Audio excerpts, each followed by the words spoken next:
Kumar Singh from ICOFP, India's first and the largest CFP education provider.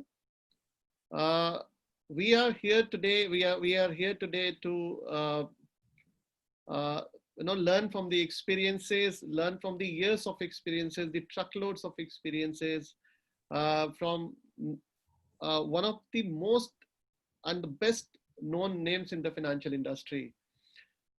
So you know him. I honestly speaking, I don't feel that I am good enough to introduce Lovai sir.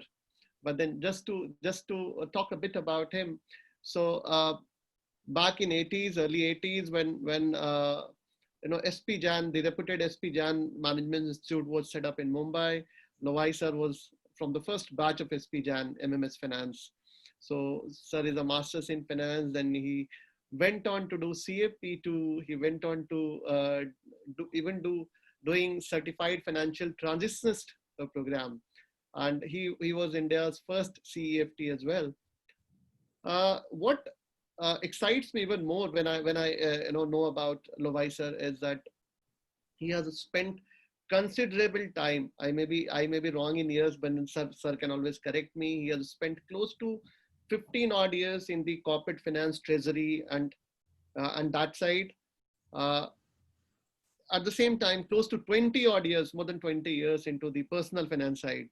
So almost 35 years of experience in the finance domain. That's what Lovai sir brings across. And that probably makes him one of the best known names, one of the most respected names in the financial industry today. Kanhaiya, am I audible? Because I can hear two of the persons from audience writing. Yes, sir. I'm audible. Yes, sir, you're audible. Okay, so those who are not able to hear me probably need to check their connections. Yeah. So coming back to Lovai sir intro, so he brings in 35 years of experience from the finance domain, and today he is one of those names who are literally among the the topmost, the fathers of the financial planning world in India, the most trusted, most respected names in the financial planning world. So Lovai sir, welcome, and thank you for accepting this invite, being here, sparing time, and then being here to talk to the CFP and the financial planning aspirants. Thank you, Rajesh. It's really a pleasure to be here. And I always enjoy interacting with fresh sort of minds, fresh thoughts. So I am looking forward to this interaction. Can you hear me, Rajesh, clearly? Yeah, I can hear you, sir. I can hear you loud and clear. Because we are seeing messages from the same people saying not audible. Yeah, so they I may think have to increase your either the volume, or you have to find a connection, audio connection, which is not working. Yeah. So first thing first, Kanhaiya, if you can remove the slide and let Lovai sir be on the screen. The audience is here to hear from him, so let him be on the screen. If you can remove the slide, Kanhaiya. Yeah. Lovai sir, the first thing which comes to my mind whenever I look at your profile, the first thing which comes to my mind. So first batch of MMS Finance from SP Jain, first batch of CFP in India, the first person to do CFT in India. So what next? What first is now on your roadmap? What first thing you are now going to do? See, unfortunately, while it all seems like there was a plan to be first in many things, I was never first in school. So I don't think I had a plan to be first. It's just that, whenever I find an opportunity to learn something, I sort of lap it up. And it then so happens that it turns out that I was in the first. Yeah, I think the SP Jain was purely out of luck, as they say, being in the right place at the right time. So I applied for Bajaj MMS in those days, didn't make it. I was in the shortlist, but didn't make it there. And then after a month or maybe month and a half after the program had started in Bajaj, I get a envelope in the post. In those days we had post, right? Which said that, there are 3 more institutes which are offering MMS. So, and you are selected for one of them. you choose which one you want to, put as first priority, second priority, and third priority. And again, in that lot of 150 students who got that letter, I think pretty much at random, they put people in SPJ and NMIMS and Chetna. Those were the three institutes. So I happened to be there. On the CFP sort of being there, the way it happened was quite a little odd actually. I was, I'd started doing this business of helping people with their investments. And I would ask them, okay, so how old is your child? How many more years for engineering? Let's do it that way. So when, for the first time I heard about the CFP program and people told me, they said, I attended the intro talk and they said, this is what we do. We do this planning. I said, oh, this is like an endorsement of, what I'm doing, and it will just help, for me to move up and people to accept this, what I'm doing a little better. So let me enroll. And that's how I happened to enroll. It's just that I was frankly not in the first batch. I was in the second batch, technically. But it so happened that the convocation for batch 1 and 2 happened together. So I always say I'm among the first 26 CFPs in India who were at the first convocation of CFPs in India. So let's put the facts right there. Because I started off late, what I did is I used to write two exams at a time. There were 6 papers in those days. And just go right back to back, 3 hours, 2 papers on a day, and complete the exam and therefore caught up and was in time for the first convocation. So I think it's just keeping a mind open to learn that has helped me to get first. So I don't know what else is first. I'm not playing for that game at all. Sir, so almost, I believe, after 17, 18, good 17, 18 years of experience in the world of finance, you decided to do CFP. Back those days when CFP people have hardly even heard of in India, you decided to do CFP. So what was the thought going in mind? What was your idea of doing CFP? Key reasons that brought you there, and what were the goals? Yeah, so as I mentioned, it seemed more like an endorsement of what I was doing. So I felt I should do it. But there are a couple of stories around that. So in the first session that I attended, the intro session for CFP, there was, I think we were getting AFP of Australia. I think Australian CFP was being translated here, and before ICOFP got formed, I think it was called, or there was an Association of Financial Planners of India. And they came and presented and said, this is the cost of the program. And they said, right now it's expensive, but once more people enroll, it'll get cheaper. So my first reaction was, okay, so I'll wait for it to get cheaper. I'm not going to be foolish enough to spend more money to do this program. But in those days, you could only write the program based on a recommendation that you got from some charter member. What happened is one of my colleagues, who's a junior of mine, came up to me one day and said, can you sign this for me? Saying that I'm working here and I should enroll. And I said, oh, if my junior is going to do CFP, of course, he had not had 3 years experience at that point in time. He had 1.5 year work ex. So I knew he was not in a rush to finish. I said, oh, there is no way I can let him become CFP before I do. So I enrolled and therefore tried to do two tests together to finish faster. So that's how I actually got into the CFP program. Excellent, excellent. Good to hear that, sir. Good stories, lovely stories. Okay, the audience, you can keep your questions ready. I am talking to Lovai sir. I'm asking questions. You can also ask your questions. You can write in the chat, or probably after a while we will unmute everybody. You can go one by one. You can talk to sir, because I know this is one of those rarest opportunities when you happen to meet somebody like him face to face. So yes, you should have your questions with you. You will always have the time to talk to him. Coming back, sir, I see that one popular thing, one popular way of working that you carry is, and you always quote this, that as a financial planner, let's talk in English, speak in English, not speak in finance.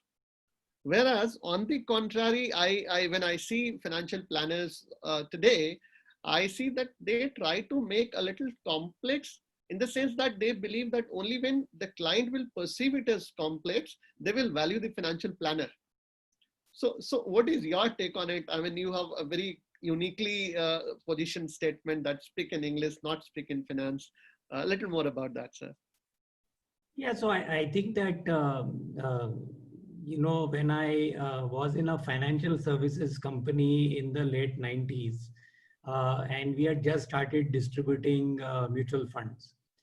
Franklin Templeton had just come to India, and they gave us, because we were distributing, they came and gave us a questionnaire and said, write down the age of your youngest child. And based on that, they did one calculation and said, this is the amount that you need to save every month, so that you can make sure that his education need is fulfilled. I was close to 38 at that time, years of age. And the number that they told me I had to save every month was more than what I was earning every month. And I said, there is no way I'm going to educate my younger child. Forget younger child. I think even elder child is not going to get educated. And the thought that struck me at that time was, I wish somebody had told me 10 years ago what to do. And therefore, when I started this business, which was maybe two or 3 years later, this was one of the key sort of drivers for the business, or I would say pretty much a foundation for the business, which was that I will educate my client. Because I was not educated about financial planning, I said this will become the driver, saying we'll educate. And in my mind, educate meant that they have to understand. No? If I throw jargon at them, they are not going to understand. So I started telling people that, I'm not speaking in finance, I'm speaking in English. And then that became sort of popular. And I keep saying that. And I would say even today, if you will not hear, I don't think you will hear, maybe on the recording, you can hear it back. You will not hear jargon from me. You will not hear acronyms. I'm not assuming that anybody knows, what CAGR is or whatever. So each time I write an email to any of my clients, even if they're 10 years, or I know somebody understands finance, if I write, 8.5% CAGR, the first time I use that acronym, I will open the bracket and write what that CAGR means, compounded annual growth rate. So I don't assume anyone understands any jargon. And frankly, I find that even when I'm talking to people in different industries, different companies, some of them are very used to this. So if you talk to a lot of the IT professionals, they will rattle off, acronyms left, right, and center. And I am not hesitant to ask them, saying, sorry, I didn't understand what you mean. Please clarify. So I realize this even when we are recommending products to clients. And in our industry, PMS is something that we use very easily and assume it's portfolio management scheme. Others don't understand it like that. Right.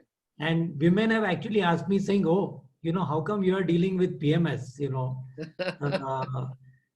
and I, one of them actually asked me this, and that sort of woke me up one of the times, saying, oh, I have to even use this word, which is so common use, in a manner that anybody and everybody understands.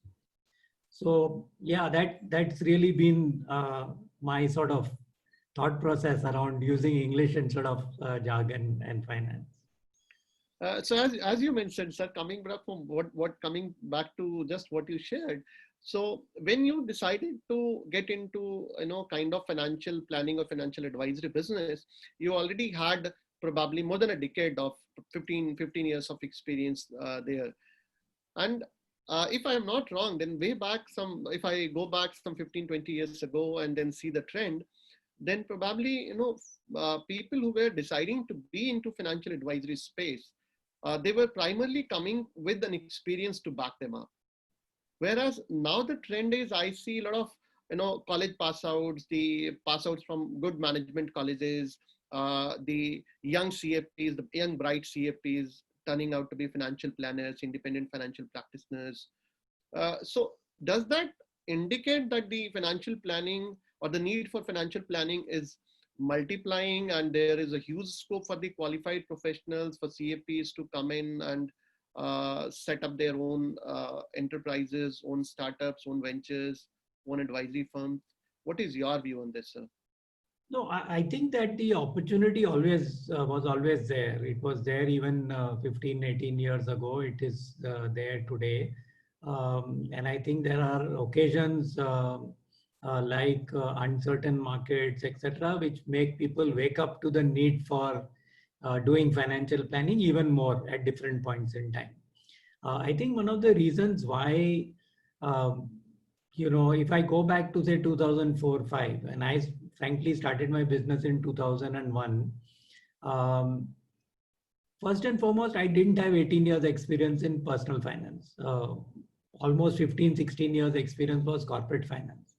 It was only in the last couple of years that I was in the area of personal finance, and it just so happened that colleagues of mine from my last job, I was helping them with their investment, and they said, and I was with the .com. I was running personal finance there. We were pink slipped, and I had to find a job. And a lot of them asked me, because some 10, 15 of them, I was helping them with their investment. They said, "Well, aren't you going to start something of your own?" I said, "No way. I'm used to 18 years of working and 18 years of getting salary, on a fixed day every month. So I'm going to look for a job, but a small lot of you I will manage wherever I am." I was very fortunate that the job market was dead. It was a tech meltdown. It was 9/11. All of that had just happened. This was November 2001. And therefore, some of them, when they got their settlements, came and talked to me and said, "Okay, so what do I do with my money?" When they were pink slipped. So we all got maybe 2-3 months salary checks and say, "Okay, what to do with this money?" I said, "Safety first, do this, do that." Like I said, I asked one of them, "How old is your child? How many years for engineering? So invest in this manner." And I started doing it there. Now, if you think about it, and at that time, there was no real role model that existed in this space, because the financial planning was not existent in India. So a lot of people who were, and just to put it in perspective, for those who are, have heard of mutual funds, I'm sure everybody here has. And if you are distributing mutual funds, then you need to write an exam, right? That AMFI exam, which is run by NSE, NISM, and then only you can distribute. That circular came out about 14 days before I started my business. So 31st October 2001 was the first time the circular came saying, if you are distributing mutual fund, you have to write an exam. It didn't exist before that. So I went and wrote my exam in December, early December, and I, got started. So if you think about it, there was no sort of model to get into this space. Private sector mutual funds were not really very old at that point in time. There wasn't great track record because the markets had boomed in 98, 99, early 2000, and then collapsed in 2001. So you didn't have that. You had a lot of people who were fixed deposit brokers who were also distributing mutual funds. That's how it had started. Also an insurance agent saying, "Okay, I will also do mutual fund." Or a fixed deposit distributor who was also doing mutual fund. So if I didn't have a role model, so I didn't have a business model to follow, yes, obviously people who were within the space got into it. But I mean, technically I was not in that space. So for me, it was new at that time. You might say I had experience, but I had none in this space of running a business. I had zero experience. Of being only doing personal finance and selling and doing everything, research and all of that. No, I did not have experience. So to that extent, one was willing to try that out, and I got in. I think the opportunity existed even then. I think it is huge even today. It's probably huger today because over these years, I think the media, also the media sort of was slowly getting into this space of understanding financial planning. For us to get any article in on financial planning was a huge task in 2004-5. It just so happened that a few journalists, and really hats off to them, actually did the CFP course. So two journalists that I know did CFP in that first two batches, and we did convocation together. And they did it saying, no, I'm writing on financial planning and personal finance. How can I write properly if I'm not educated?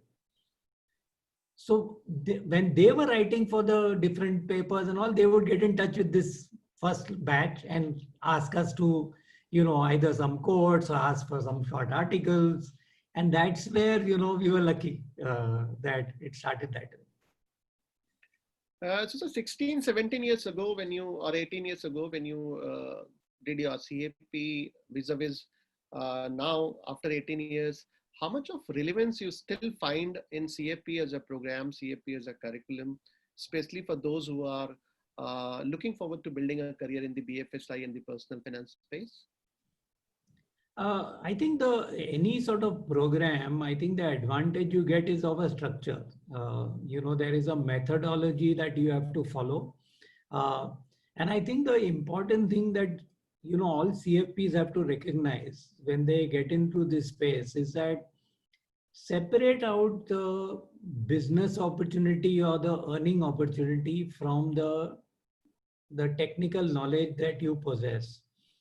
And don't sacrifice the technical knowledge because, okay, if I shortcut this, I will get some commercial benefit in the short term. If you are able to do that, and it may not be easy for everyone. For some people, it is bread and butter, and therefore, if I don't do enough, then I won't have bread. In some cases, I won't have butter or both. Then yes, I have to do something to get some business in. But I mean, if you keep the core saying, I'm going to focus on the fact that I have this knowledge and I'm going to keep applying this knowledge. And I would say one thing, that the CFP program then or the CFP program today, both of these or any program that you get into or do, there is a theoretical input that you get from that program. There is a framework, there is a structure, there is a method of calculation, that you learn from there.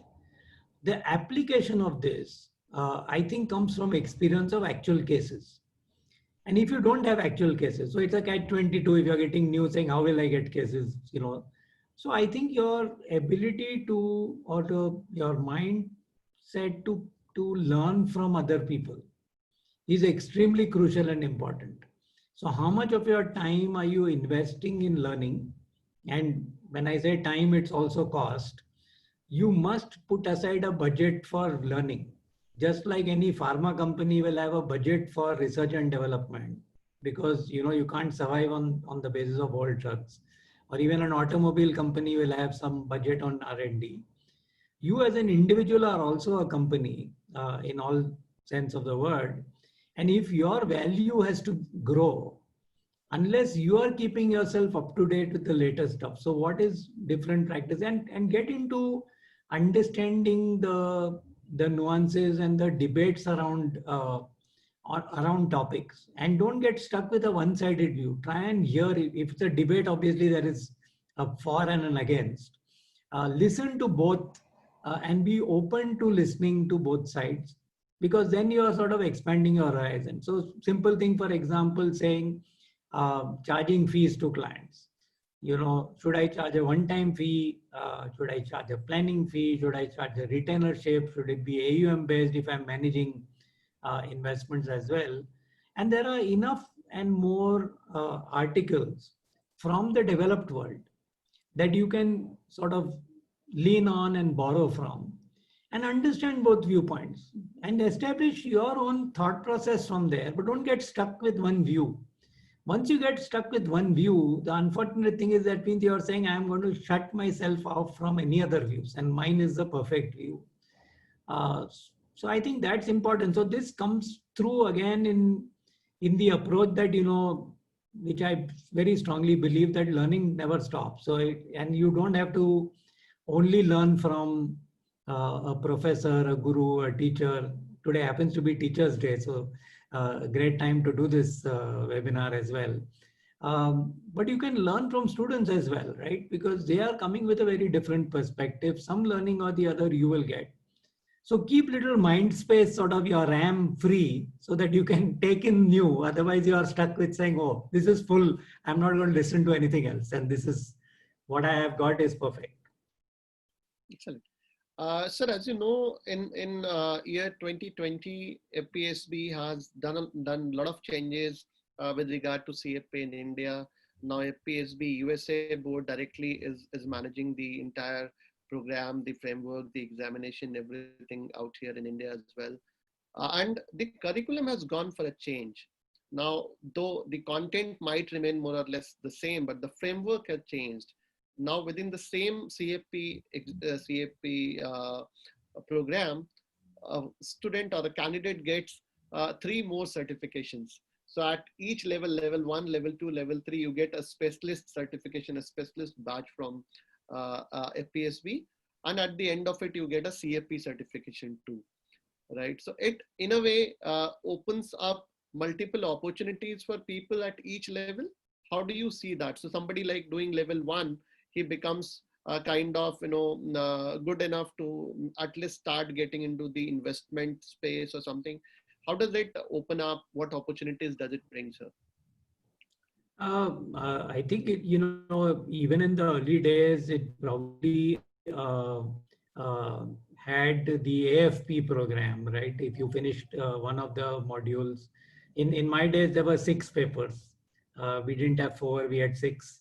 There was an introduction to financial planning, which you had to clear first, and then you could pick any one of the other 4 subjects, which were, if I can remember, it was investments, retirement and tax, uh, estate planning. No, tax and estate planning was one, retirement was separate, investments was a third, and then there was something else, I forget now.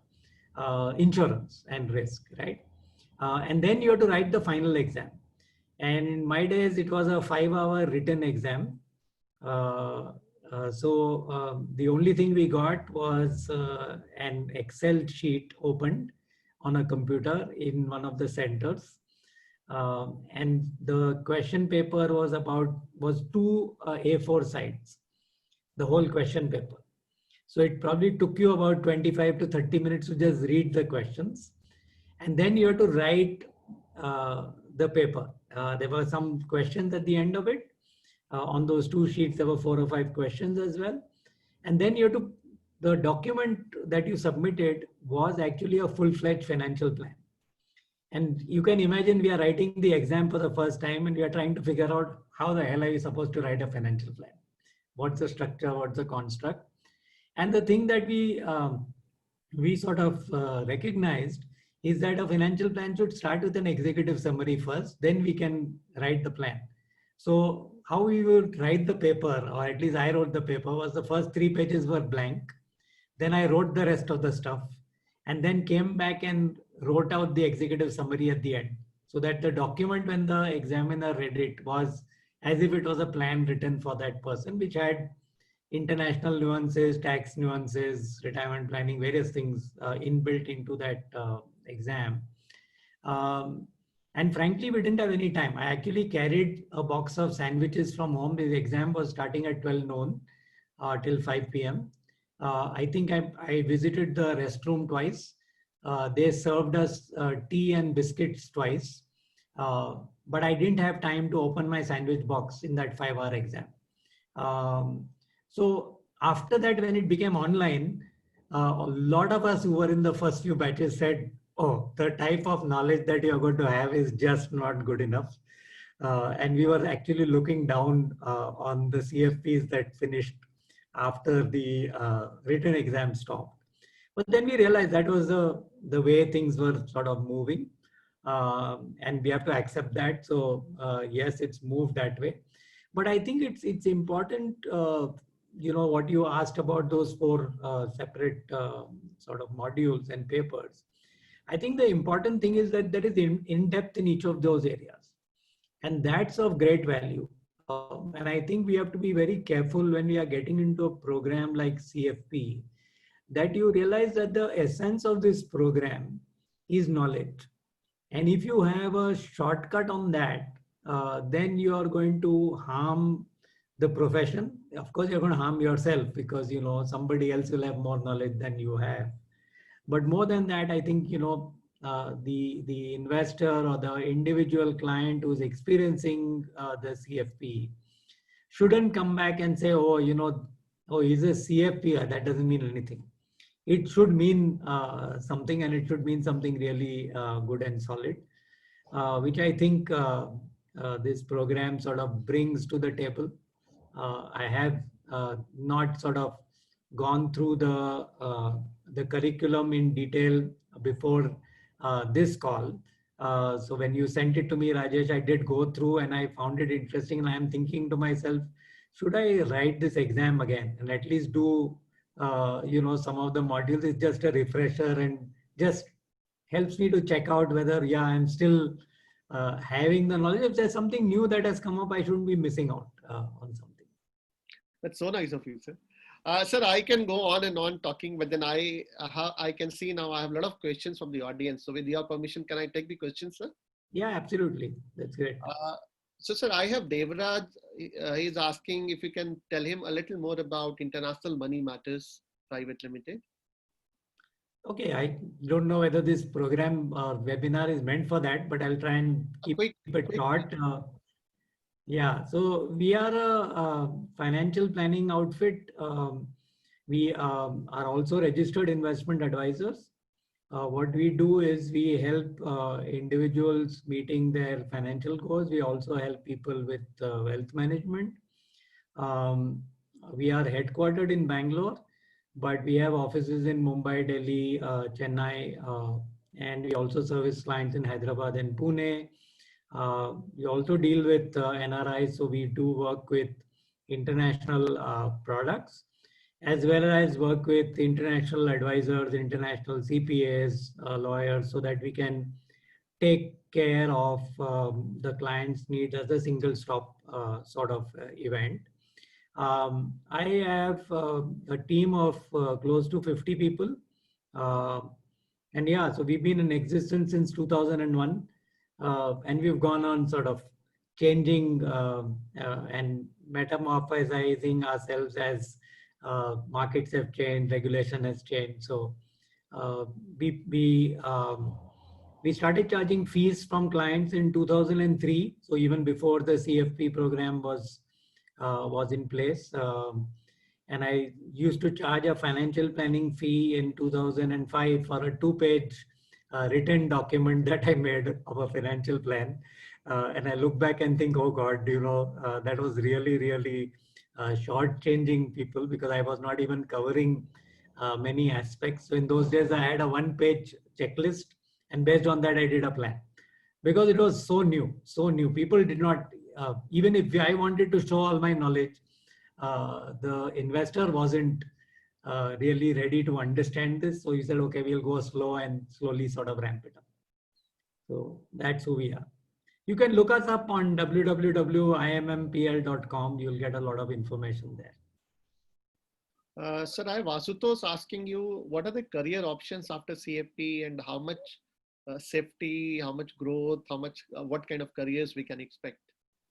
So I can think of two very broad directions that you can take. One is you can decide that I'll become an entrepreneur and I'll become a financial planner, but that's all to do with your ability to attract and get clients. And if you really think that you can, then that's certainly a career that you can pursue. And you can do just doing financial plans. You could do financial plans not for individuals, but for other firms who get clients and they don't have a back-end system in place, and you want to be only into financial planning, you can do that. You can decide that, no, I'll use this knowledge and say I'm going to go and acquire clients. I'm going to manage their relationships. And you can do this while working for any other firm or a bank or any of those who have a financial planning sort of team. So everybody has different sort of business models. So I think the opportunities are pretty wide. I think what you need to understand or evaluate for yourselves is where is really your passion? Is it in dealing with people and therefore you want to make a difference to people's lives? Is it to do with all the knowledge that you have of planning? So I would rather be the person creating financial plans or doing the research for the financial plans and then creating it. And then whether you want to do this for somebody else or no, you'd rather do it for yourself. So multiple options. So two very interesting questions, one from Amitesh and Aris Kumar. I'm combining them and putting it to you. So the question is, somebody working in insurance sector, right? Is it good for him to take a plan and try doing CFP? That's one. But the follow-up question on that is, so a lot of people who are insurance agents, they typically call themselves insurance planners, and that vis-a-vis somebody calling financial planners. So for a layman, for a customer, it appears to be one or the other same thing. How do we differentiate in that kind of space? See, when I started off, I used to worry about these things a lot, this nomenclature and all of that. And I think, you have to forget, what's happening outside. I'm not saying shut your eyes and ignore the competition or ignore what's going on around you, but focus on your strength area. And if your thing is that I am in insurance space, but I find my knowledge is something that if I go through this program, it will be enhanced. And therefore, I'll do a much better job of the delivery of that service to my customer. Then do the program.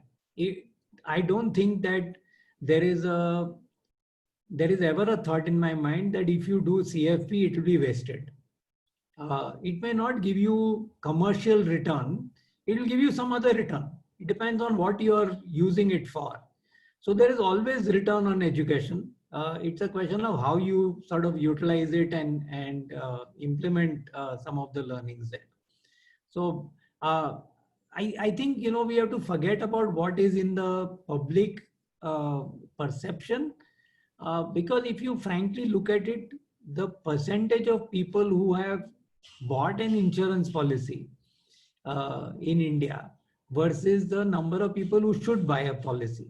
I'm not even getting into the value and stuff like that.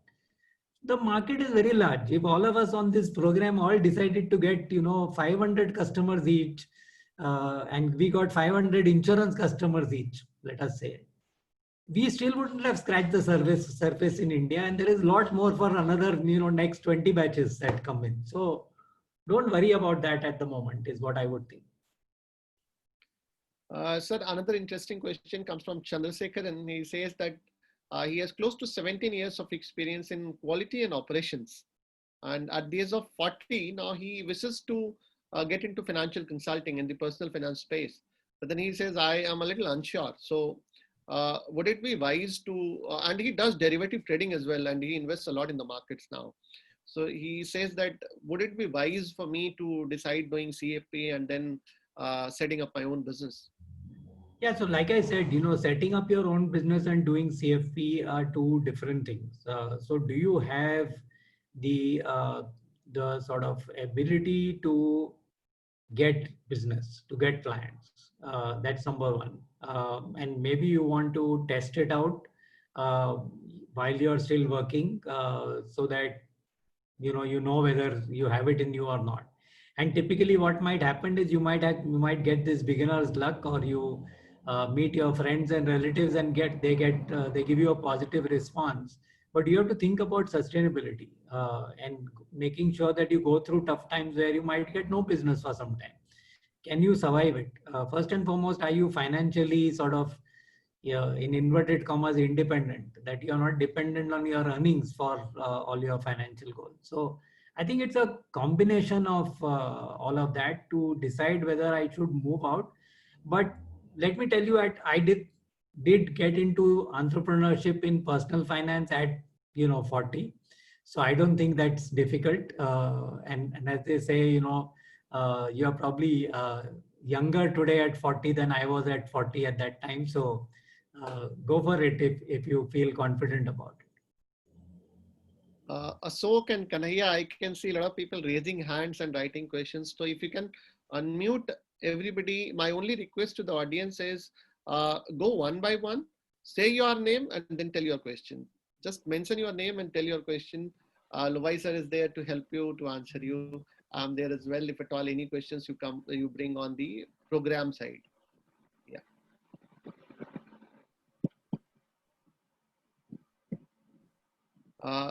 Ashok, Rajesh, why don't you do one thing? Those who have raised their hand, why don't you call out their name and then unmute them so they can speak or something like that? Is that possible? that will be great, sir. Yeah. Ashok, if you can unmute Mr. Sandeep Deshpande. Yes, Okay, sir. Sir, Sandeep Deshpande from Nasik. So my question is, I'm done with CAP in last December, but currently facing to change career through banking to financial plan. So please kindly give me guidance on how to shift financial planning to industry. I didn't Hello? understand your question. If you can repeat or rephrase the question, and you can speak in Hindi if you feel more comfortable. No problem. Okay sir, मैंने last दिसंबर में CFP complete किया, लेकिन मेरा अभी career 6 साल से banking में है. As I am working with deputy manager with Kotak Mahindra bank. लेकिन मुझे अभी करियर शिफ्ट करना है, एडवाइजरी प्लस CFP के फर्म में फाइनेंशियल प्लानिंग में आना है. तो मैं काफ़ी डिफिकल्टी फाइंड करता हूँ कि उसमें आने के लिए. तो क्योंकि दोनों सेक्टर अलग अलग आ रहे हैं, कि बैंकिंग सेक्टर अलग आ रहा है, फाइनेंशियल प्लानिंग अलग आ रहा है, तो उसके लिए गाइडेंस चाहिए था, कैसे स्विच करना है. हाँ, तो I think one of the, if it's okay, I'll reply in English, Sandeep. So I think the important thing is that you are trying to keep the experience of the bank and then want to move to CFP, and you're probably expecting same level of salary. So I think that may be a problem, especially if you are moving to some other firm. So first option would be to check with your bank if there is scope to work in financial planning, because then at least you have the continuity of experience there. The issue is that yes, there may not be too many financial planning firms who are willing to recruit the quantum of CFPs who are completing the program and then take them into either you had that supervisory option. I don't know whether it's still there now in the new FPSB guidelines, but work with a firm so you get actual experience. So you must try and find a firm and connect with maybe somebody within your city. If you know of a good financial planner, connect and tell them that I want to just come and learn. I'll come and learn on Saturday and Sunday or whatever, later in the evening after work. See whether you are actually finding value over there, and then you can probably bounce off with that person. What are the options that you have? So, Mr. Datta, you go next. I am unmuting you. Okay. I am 56 years old and I have 30 years of industry experience in manufacturing and IT. And I'm looking for, because of my passion or interest, to move into financial planning. So CFA would be a better option, or this kind of degree CFA as such, to move into the financial planning area. So which I can go with the individual practice as well as I can work with the financial firms after say 2 years experience. So is it a relevant course, CFA or CFP? That's I'm asking for. Okay, I'm going to take the risk of answering this despite the fact that I'm on a CFP platform. The way I see it is that CFA is probably investment management and CFP is investor management. So if you're liking to do a lot of research and do a lot of calculation work and do research, analysis, etc., then probably the CFA program is better suited for you. Of course, it's a longer program and maybe it's a bit more expensive. And the CFP program will give you that knowledge. The CFP program probably has the advantage that it goes across, I would say, multiple spheres of personal finance. So insurance, etc., is not something that the CFA program is covering. But if you are only into investments, etc., then yes, maybe it can do that. So it's really up to you. You need to go through the curriculum and then take the choice. Okay. But in terms of CFA, if I go with that, so will it make a sense to work for the next 20 years individually as well as with the companies, particularly in terms of research in finance side or investment side, corporate finance kind of things?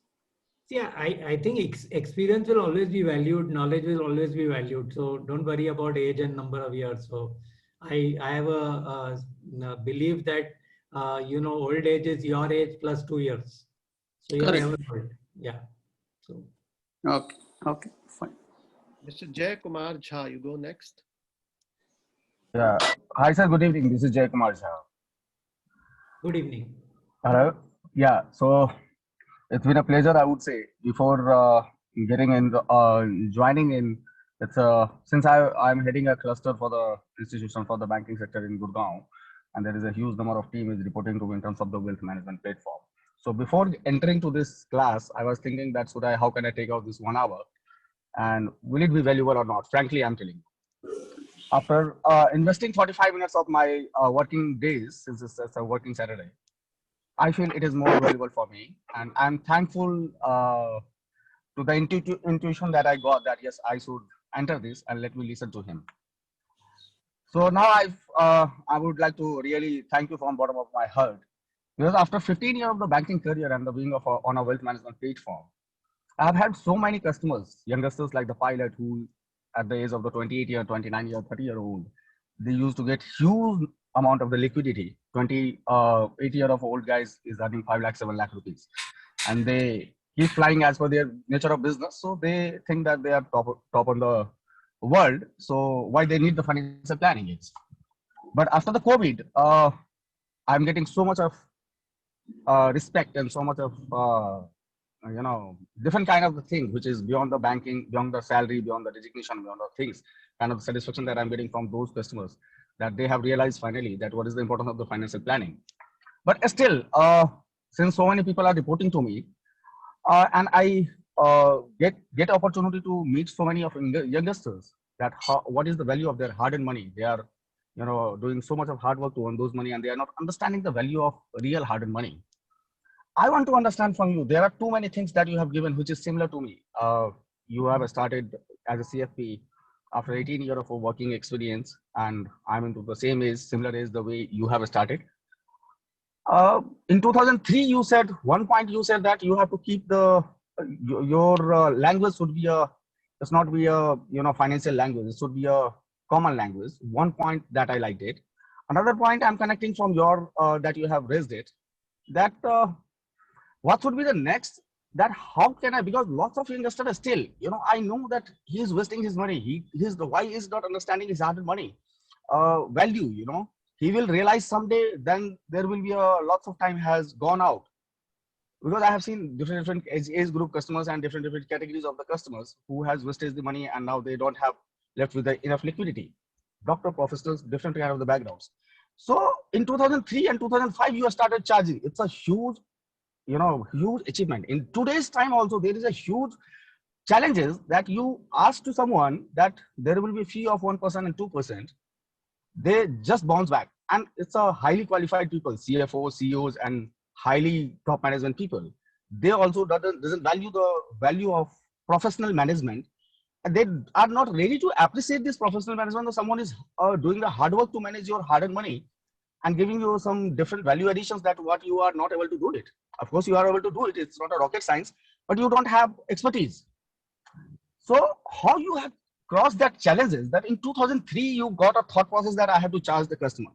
And today you are managing 15 people, as you said, that 15 people is managing your portfolio and helping you to grow your institutions. Still, I can see so many of youngsters, they are not, how you are able to convince them easily There are a lot more area where I can see that huge opportunities there. This person should understand that what is the value of his hard money. So Jay, If I'm able to, yeah, Jay, I get you know, your point. Let me just tell you about the fee piece. The simple thing is that you obviously have to be able to earn that fee. It's not something that people are going to give you as charity. Second, you have to recognize that it's a cost for that person, for the investor. What you have to be able to show is what is the value I'm delivering. And if that value is greater than the cost, then they are fine paying that cost. So the first step is for you to have that conviction that here is the value I'm providing for the cost that I'm charging. If you don't believe it, no customer is going to wake up and say, I like you, you're doing a good job, you're take a fee check, even though you're not asking. It has to come from you. I've got tired of listening to, a lot of senior people in the industry over these last 15, 17 years that India is not ready to pay fees. I can't understand when will India be ready to pay fees? Which investor is going to wake up and say, I want to pay you fee from tomorrow? I was very fortunate, frankly, in my case, that in the first year of my starting in 2002 itself, some of my early investors, clients, told me that, why aren't you charging a fee? And I was really taken aback when they asked me this question. I said, no, I'm earning commission on the products that I'm offering you. In those days, everything was embedded. Commissions were embedded on all the products. And they said, no, you're doing more than what others are doing. So that actually triggered the thought in my mind that, yes, I should be charging a fee. But if I'm charging, I have to charge everybody. If I'm charging everybody, I have to have a very clear document saying these are the expectations that I have from you. This is what I am going to deliver. And this is why the fee is going to be charged. And frankly, when I started charging in 2003, October, I started charging. I was very scared of telling people face to face that I'm going to charge a fee. So I put it in my newsletter and sent it to my clients. 2 clients paid the very next day. And one client called me up and said, so what is different now? Because till yesterday it was free. Now you are saying there is a fee. And I simply told that client at that time that there is nothing different. It's the same thing, but this is the business model. He said, I'll leave. I said, fine, go ahead and leave. And I think I was very fortunate, really, really fortunate that I did it in my early days because I didn't have much to lose. That's what I rationalize today when somebody else tells me, no, how to do it now that I'm already running this for the last 5 years, 10 years, etc. But I think I always believed in transparency. So I always told clients that this is what I'm earning from the product. It was not, I'm not hiding and making money. It is a business. I should tell them that this is what I'm earning so that upfront, I am also convincing them that I am not recommending this to you because I'm making the money. Because I have recommended to you, I happen to make the money, but I'm telling you upfront. So if you want to compare and say, no, this is too much. Is there something else cheaper? I'll tell you why I'm not recommending you something cheaper. Yeah, it may be cheaper by 10%, but your possibility or probability of risk is more than 10%, or the return potential is more than 10%. That's why I'm doing it. I was able to do that early on. And there was one other reason why I started charging fee. So this already had happened in 2002. And then one of my batchmates, actually, I went to meet him to offer the service. And he told me that some other distributor in those days was giving him a passback. And he said, XYZ gives me so much, what will you give me? I said, nothing, and I'm going to charge you. And that became my trigger to say, no, I must charge.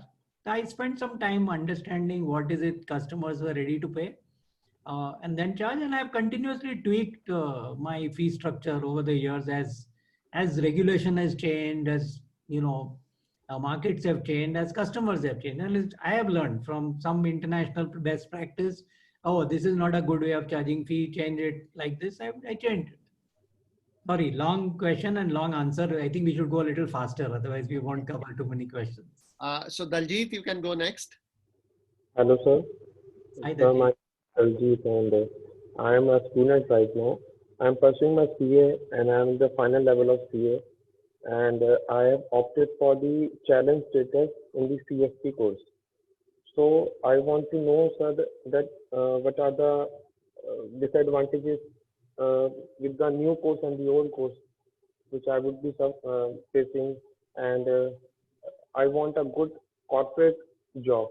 So, and a good financial planning source of entrepreneurship base of my own. So, what are the key steps which I have to take in the near future? So I don't think you should compare old and new because old is not there. So let's just forget about old and look at what is available today.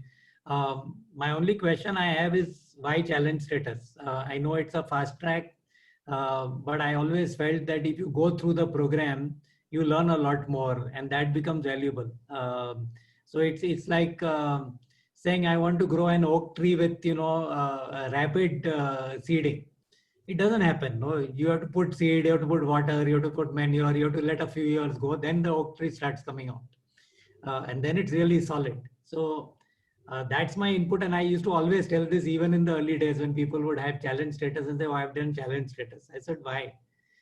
Just so that you finish the CFP. If it's a commercial reason, it's a different ballgame. I need the stamp of CFP, then I'll get a better salary, etc. Then fine, go ahead and do it." But if your purpose and objective is knowledge, then I would go through the full program. And I frankly don't look at many of these costs of the exam as costs. I look at that as investment, and then I have to make sure I get a better return on the investment. So, but I think there are great opportunities. There are absolutely fantastic opportunities in the field. One of the things I think you need to do as people within this space is keep an eye open on different regulations. So, there is the new RIA regulation, which has just got announced in July. You should be aware about it. You must spend time and try and understand it. You might not understand it based on the words. Then find somebody within the industry and ask them to explain what some of these things mean, because these will be valuable for you to decide, what sort of route you want to take and what options are available, because you might decide, oh, I'm going to do this because this is the way it is. And then really, when you start, you read the regulation and say, oh, I can't do this. Dr. Ashok Chandran, you can go next. Yeah. Sir, I have 3-4 very small questions.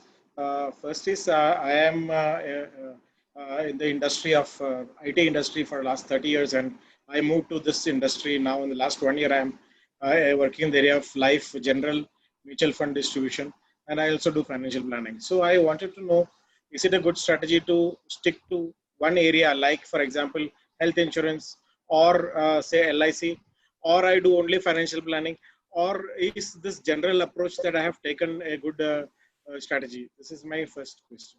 So I think it depends on the type of client you're dealing with and the business model you're working with. So what will happen is, let's say you decide to take the specialization role and you do life insurance and you're really good with it. And you have this range of, customers, you have 10, 20, 30, 50 customers.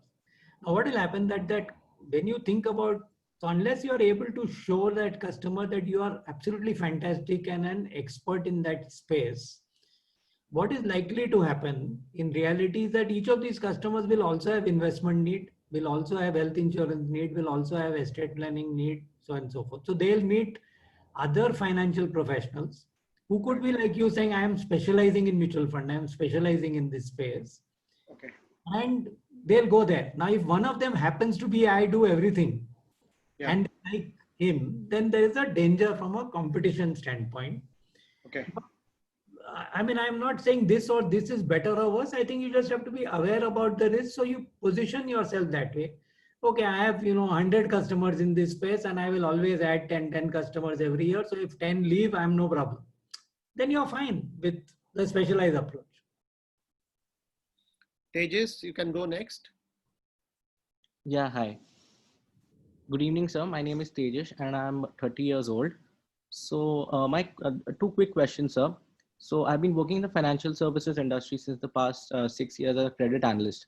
My idea of doing CFA is to, develop it as a passive source of income for myself and not very much as an active source of income.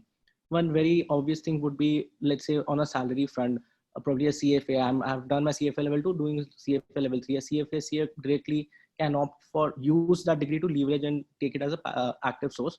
But I personally want to pursue it as a passive source of income. And because I'm like 30, I think I can build a strong base for myself and go slowly also, because time is with me. So this is my first question. And second quick question is that can we use the skills that I have got from after completing CFP to advising corporates also, not just financial planning to individuals, but to corporates like a consultant or something? Can we use those skills there also? See, my personal take is that, financial planning normally is not done by corporates. Elements of financial planning, which is investment management, risk management, etc., is done by corporates. So, I mean, surely, I don't think, like I said earlier, I don't think any knowledge is ever going to get wasted. But whether it's the right sort of fit, I'm really not so sure. Your first question didn't seem a question, seemed a comment, and I mean, that's fine. That's your sort of thought process, saying I want to build passive income. And yes, having time on your side is always advantageous. I think everyone has time on their side. It's just whether it's a priority for you at that time or not. Chandan, you can go next. Yeah. Yes, sir. Sir, good evening. Good evening. I am Chandan. Last year मैंने CFP certification complete किया था, and after that I started discussion with my friends, relatives, and जो भी close contacts हैं. So I found that people are asking very specific question regarding about insurance, about particular investment or particular taxation. So while pursuing CFP, I understood that we should be advising in a totality कि वो जो उनकी particular query है वो उनके पूरे life situation के according I have to answer, because if I will answer something random, it may get misfit. So how to see and how to frame reply कि because you cannot ask कि please share all your details, property, investment, everything. So there is always dilemma. What should we do? Whether should I answer to a specific question, or should I check with the total situation of the client? मैं समझ गया आपका question. We have to think about this, that when you are doing financial planning, how can you do financial? So it's like going to a doctor and saying, "Nay, doctor, tell me what medicine to have. I'm not well." So he'll say, "Okay, lie down." He said, "No, you don't test me. Just give me the medicine." Not possible, right? In some cases where it is complex, he will say, "I want to do an MRI." Without MRI, sorry, I don't know where the problem is itself. How can I start treating you? So I think it is important for you to build, again, going back to that earlier question about cost and value. My thought process is like this, that unless I am convinced, and I have a very clear thought process in my mind, that unless I have full information, I am not going to be able to give you advice which is suitable for you or which is right for you. And I should convince that person. So it will take longer. ज़्यादा time लगेगा आपको convince करने में कि नहीं आप मुझे पूरी detail दीजिए. And you will have to probably create a sample data sheet and show them that if you give me this is the type of thing I'm going to give you. तो थोड़ा बहुत invest करना पड़ेगा आपको एक trial financial plan बनाने में. Keep that ready so you can show to other people and say, मैं अगर आपके पूरे डिटेल देता हूं तो इस तरह का फाइनेंशियल प्लान बनेगा, और इस तरह का फाइनेंशियल प्लान आपके इन्वेस्टमेंट के होराइजन में पूरा का पूरा 360 डिग्री व्यू है. यानी रिस्क पे भी व्यू है, इन्वेस्टमेंट पे भी व्यू है, लिक्विडिटी पे व्यू है, रिटर्न पे व्यू है, इन्फ्लेशन पे व्यू है, आपका लाइफ एक्सपेक्टेंसी का व्यू, सब कुछ लेने के बाद मैं सजेस्ट कर रहा हूँ. I think you have to be able to first be convinced, and then talk to your client according, your friends also. Ashutosh Kumar, you can go next. Yes, sir. Hello, this side Asutosh sir. So my question is, right now I'm also doing a CFA 1 level, but I'm just planning for a like a passive income to doing a CAP. If we saw that the Indians people mindset, they are not giving you that much of the money from their hard earned money for just for financial planning. They all, most of the persons depends on their chacha, bhai, brother, these types of things. So I am planning to acquire the some candidates from the like USA, Canada, Germany, current scenario, most of the system and most of the things that has been digitized, so I can access the candidates from the Canada, US, Germany, France, anywhere in the world, and do a financial planning for them. So can I do the same certification which is provided by the FSB from the India, so, or need to take an exam of the all countries cross examinations? So this is the my point, and that's it. Even before ICOP can give you an answer on which certification you need. But my basic question to you is that if you're going to deal with one customer in Germany, one in France, one in whichever other countries that you mentioned, do you have the knowledge about what they are allowed to do, not allowed to do? Are you familiar with their tax laws? Are you familiar with their reporting requirement? And also, how much of an understanding do you have of their currency? What are the options available for that person to invest in that country if they are over there? I think a whole bunch of things come up. So if you want to do it as, okay, I'll try and I'll do a few like this, it is fine. But I think if you're thinking of this as a business and as a profession, unless you have really deep knowledge, I don't think you may do a great job. Whether you're qualified or not is the second part. Even if for a minute assume that you don't require to be qualified. So I'll give you my example. We started dealing with NRIs again 2004, 2005, and that's how when my company was a proprietorship. It was Money Matters in the first 2-3 years. When we decided to make it private limited, we put the word international to it because we had just started dealing with NRIs. And we felt it would be a good marketing thing. If we put international, we'll be able to get. But I realized very quickly that that's not what is going to get me that customer. What is going to get me customer is knowledge. So I started reading up. If I was dealing in the US, then what is the tax laws? What are the different investment options? All that. So for the first 2-3 years, I actually thought I will learn what is going on in that space and I'll be able to offer advice. And again, I came to know very quickly that I can't do it because I don't know a lot of the local nuances or local changes that have happened or behavior or what are the alternatives there. So what I started doing in the last 10 years or so now, I work with investment advisors in those countries. So in US, I have quite a few financial planners, whether they are CFP or not, but they are financial advisors in those countries. They deal with different types of clients. So when I get a client and I know this client is this type, I know which advisor to refer to, and I'll offer saying that this advisor is there. Why don't we jointly have a call? I have no commercial arrangement. Okay.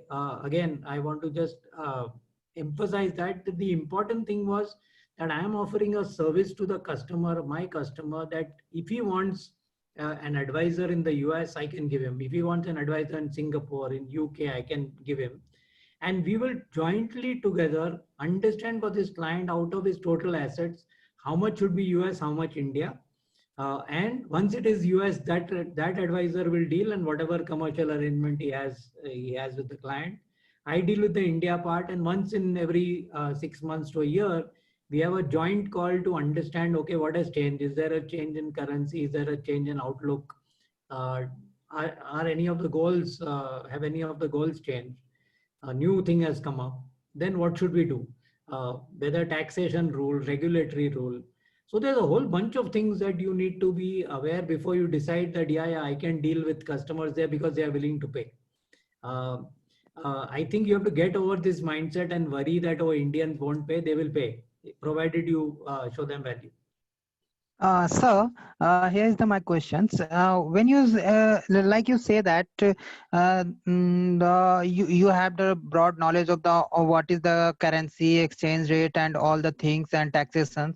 So when I'm not doing the whole things for them, like that taxation part, like who is the person who is the doing taxation parts in the US, who is the knowledge of that, like the collaboration with the person who is working already in the US.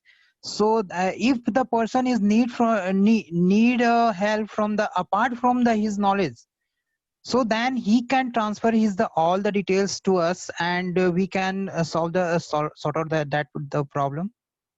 Sure, good luck to you if that works. Amitesh, you can go next. Hello sir good evening sir sir मेरा question ये था कि जैसे CFP या certification course, सो मैंने जैसे CS पे मैंने एडमिशन लिया, but I have not completed because sir उनके कटिंग मार्क्स की वजह से मैंने छोड़ दिया था. फिर right now I am working in A TCS income tax profile. So sir मैं जैसे बैंकिंग सेक्टर में अभी मेरा ICICI प्रूडेंशियल में हुआ है, तो मैं ये सोचता हूँ कि जैसे इंश्योरेंस सेक्टर में ज्वाइन करने के बाद यदि कोई CFP कंप्लीट करता है तो क्या उनके कुछ सैलरी में ग्रोथ होते हैं? Depends on the company. I don't know whether generically, but I know that when we recruit, we do take into account that if there is a CFP or any other professional qualification which we recognize, then yes, we take that into account and give a higher salary. क्योंकि sir CFP में भी same investment होते हैं, जितने भी उनके syllabus check होते हैं इन्वेस्टमेंट है, एंड इंश्योरेंस सेक्टर में भी सेम चीज है कि आप इन्वेस्ट कर सकते हैं. तो बोथ आर डिफरेंट सर या both are same? It depends on the company. There is no compulsion in the industry that you have to pay extra. Company to company, it may change. Thank you, sir. Priyanka, you can go next.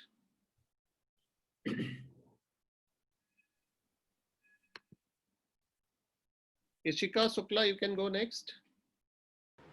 You have to unmute yourself and go, yeah.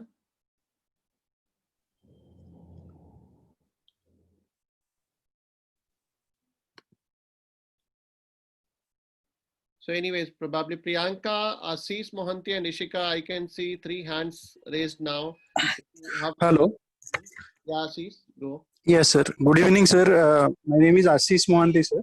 I have a little different question. It's related to regulator and compliances. Sir, recently SEBI has come up with a new amendment, sir. Either you are being a mutual fund distributor or independent financial advisory. Unless you registered with SEBI as a financially advisory, you cannot advise. Sir, in this case, what is the relevance of CFP, sir, when you see more money as a mutual fund distributor? What I mean to say, sir, after completion of CFP, if I cannot professionally being practice it, I want your opinion in this regards. So you are an individual? Yeah, I'm an individual. Yeah. So I think what very clearly SEBI is looking at is the protection for the customer. And their thought process is that as soon as you have products where there is earning from the product and not from the customer, then there's a good chance that you are not going to do what the customer wants. You are going to do what the product manufacturer wants, which is sell more of their product. And which is why they have come up with this regulation on the RIA. It's not a new regulation. The regulation in force since 2013. People have, I think, misused or gone under, I would say, an exemption route and tried to say, oh, I'm not an advisor, so I don't need to register myself. And I think that what they have done now is to make sure that everybody is aligned. If you are offering advice, if you are earning a fee from the customer, then you have to register yourself as a investment advisor. And yes, they have also covered financial planning is investment advice, because it is really holistic investment advice that you are doing as a financial planner. So you can be a RIA and offer financial planning and charge a fee. But if you are starting to distribute products as an individual, they have said that you cannot earn both fee as well as commission. You have to choose between the two. Otherwise, you have an option always of working under a firm, because as a corporate entity, the firm can do both advice and execution, and you can continue doing execution and have the regulatory piece handled by the corporate. Ishika Shukla, you can go next. Yeah, good evening, sir. First of all, thank you so much for providing such a beneficial knowledge. Okay, so I'm a BCom student and I'm pursuing BCom third year and doing diploma in banking and finance. I want to sit for CFP exam as soon as I'm over with my BCom. I want to know that what is the career opportunities after doing CFP without any career, without any work experience, because I don't have any work experience and I want to sit for CFP as soon as I am over with my BCom. So I think that there are quite a few firms which recruit fresh CFPs. Obviously, if there is a very large number of fresh CFPs coming, not everybody may be recruited by those firms, depending on the quantum of openings that are available.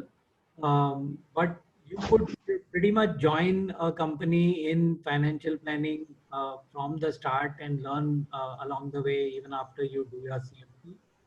Without work experience. I mean, I for one can tell you that in International Money Matters, we have recruited lots and lots of CFPs who have been freshers, and they have learned and grown along the way. And some of them are dealing with clients and advisors. Some have decided, no, we don't want to deal, but it's good for us to do the CFP as a learning sort of qualification. So they have done that. So I think there are opportunities for sure. Thank you, sir, and wish you a very happy Teachers' Day. Thank you. Welcome, sir. Shivangi Mittal, you can go. You can go next, yeah. Hello, sir. Very good evening. I'm Shivangi, and is a practicing chartered accountant by profession. I'm just thinking to merge the financial advisory services into my profile. So I just want to know that what are the career opportunities for me after CFP as a practicing CA? Like, will it be good for me to, for my existing clients, कि मैं उनको financial advisor services भी दे सकूँ? Like, ऐसा possible है? या I don't know whether ये industry में होता है या नहीं. So I just want to know about it. नहीं, बिल्कुल होता है, क्योंकि what happens with the CA, there is a very strong relationship that the client has. For anything relating to investment, they tend to go to the CA and say, okay, tell me what I should do to save my tax. What should I do with this money? If they don't have an advisor. Yes. My take is that the CA is really good in their field, which is, tax reporting, all of that part. But once they start getting into financial advice without qualification, what happens, their whole focus is on, I will give you investment options which will help you save tax. Because that is your mindset, as a CA, that is a requirement also that the customer wants from you. By doing a CFP, I think you'll probably be able to offer a much more holistic response to your clients and do really what is right for the client, rather than just do what is safe or what is something that and because there is a trust factor, they are following exactly what you are doing. So 100% it will be of value. Okay, thank you, sir. Welcome. Vidya, you have a question. I'm trying to unmute you, but I can't see you getting unmuted. If you can unmute yourself.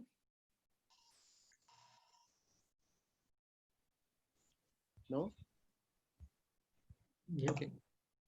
Yeah, sorry, this is not Vidya. Actually, this is my daughter's school Zoom app. So it is showing Vidya code and I'm unable to change it.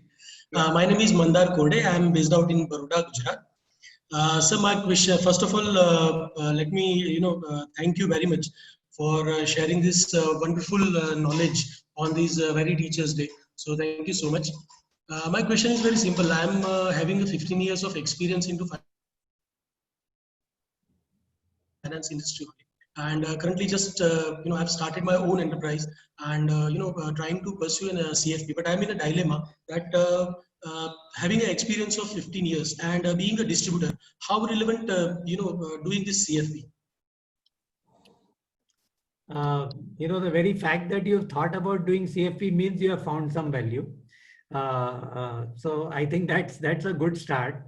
So you know the answer to that question, frankly, but you still feel like asking, so that's good. I think what happens is that our mindsets somewhere as a distributor and as a advisor are somewhat different. Because as a distributor, typically, while I'm not saying that you are wanting to or needing to mis-sell, but what you are really looking at is a product and its suitability and saying, okay, this product is suitable. If you read up material in the international market, you will realize that beyond product suitability is one standard which is higher, which is fiduciary, which is I will always act in the client's interest. So I'll give you an example. If in our case, if a client comes up to us sometimes, and many clients came up last year and said, okay, I have this 20 lakh of rupees which has come in my hand. What should I do?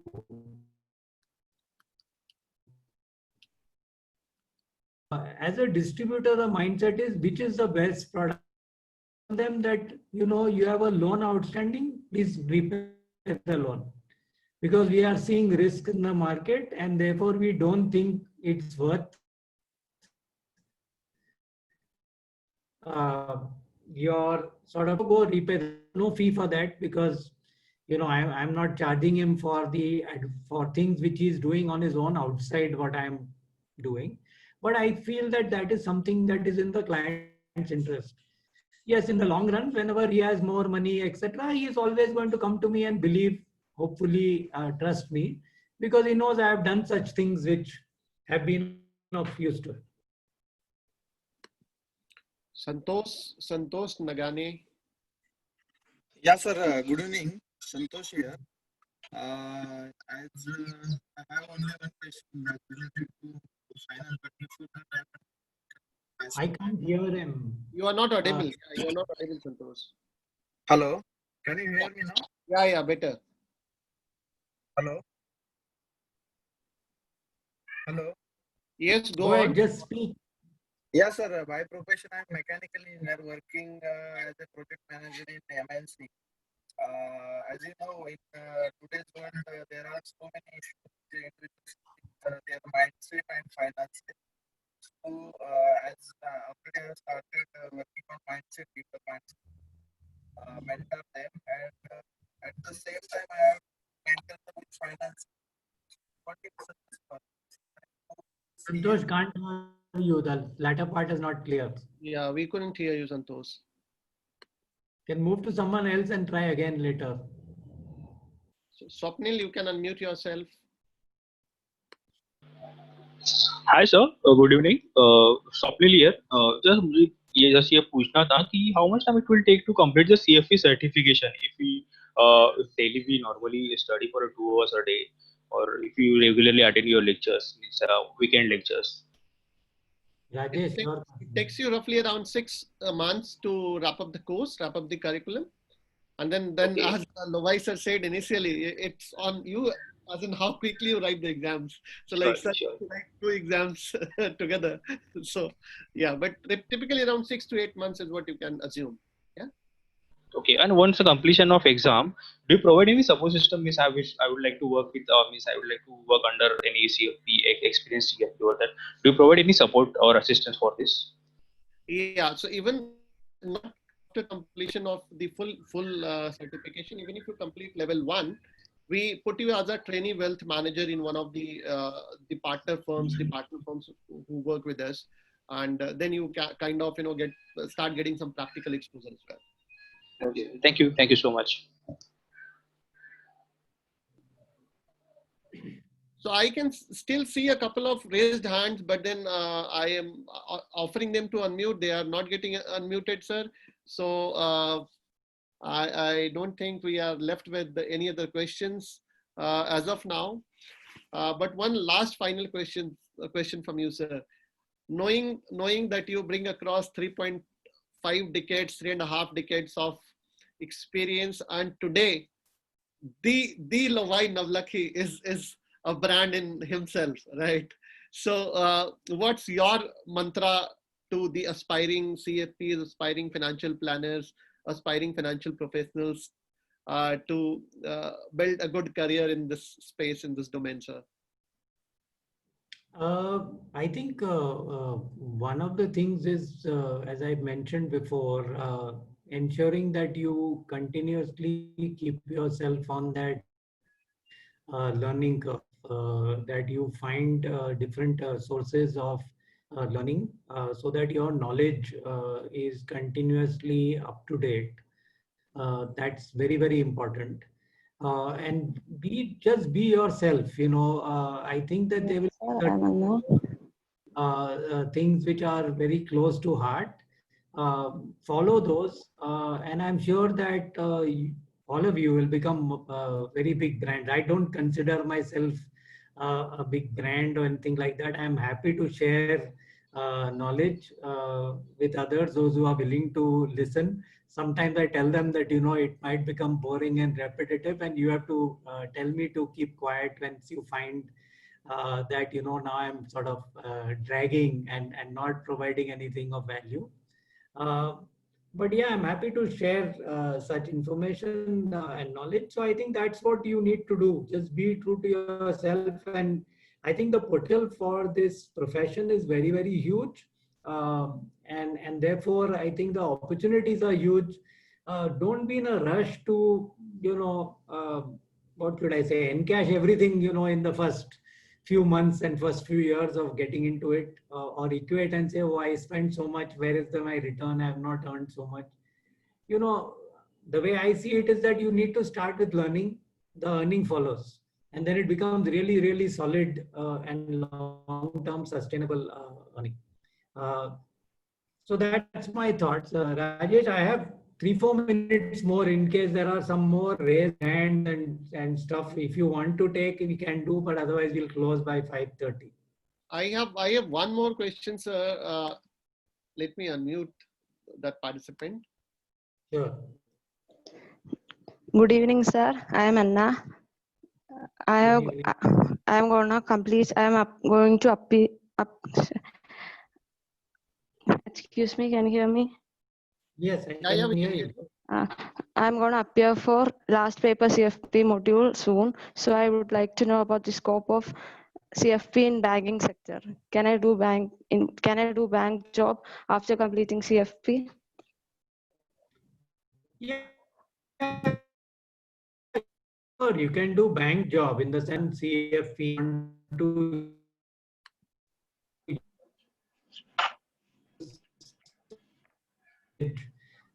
in finance, you would certainly find a job in a bank, and I think that it is an opportunity.